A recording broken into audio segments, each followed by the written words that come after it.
Ça là-bas, on trouve cette argile dans le limite, l'argile rouge avec beaucoup de fer dedans.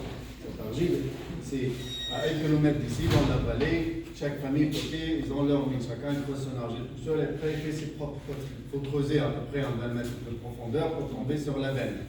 Sur la surface, il n'y a rien du tout. Alors il y a des couches qu'on appelle les couches du gypse.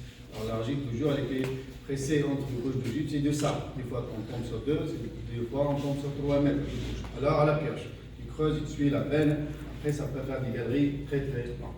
Alors, c'est à la pioche et si on remonte, c'est avec des paniers et les couvrins sur le dos. Ça, c'est l'étape la plus dure à faire. Quand ça remonte comme ça, dur, un peu humide, on ne peut pas la mettre directement dans l'eau, dans les bassins. Il faut que ça sèche d'abord.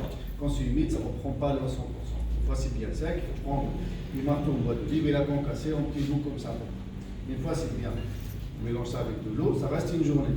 Dans l'eau douce, bien dans l'eau de mer. Parce que autrefois, les berbères utilisaient tout ce qui est poterie au l'eau douce pour conserver l'huile d'olive et tout ça. Elles ne sont pas poreuses. Au contraire des poteries blanches. Les poteries blanches, elles servent l'été. Les huiles d'olive tiède, elles sont poreuses, qui devient humide, ça se rafraîchit l'eau naturellement. Alors le salé, ça le fait blanchir après la cuisson. Dans la cuisson, l'argile, toujours, ça va garder sa couleur comme ça.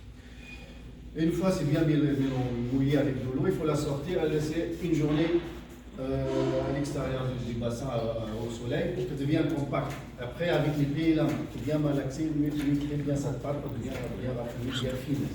Et bien sûr, ça se prépare par rapport à ce qu'on va faire. Si on fait des petites pièces, maximum de 60 cm de hauteur, on prépare un boudin. Ça, c'est un boudin pour faire les petites pièces. Sinon, pour faire une grande poterie, l'extérieur, ça se travaille par étapes. Encore une fois, parce que l'argile, elle ne tient pas.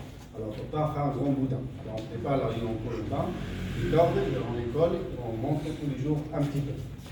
Là, on fait une petite sautasse, vous allez voir.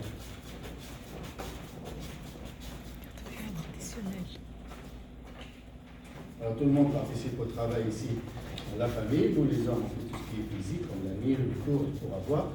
Les femmes, elles font tout.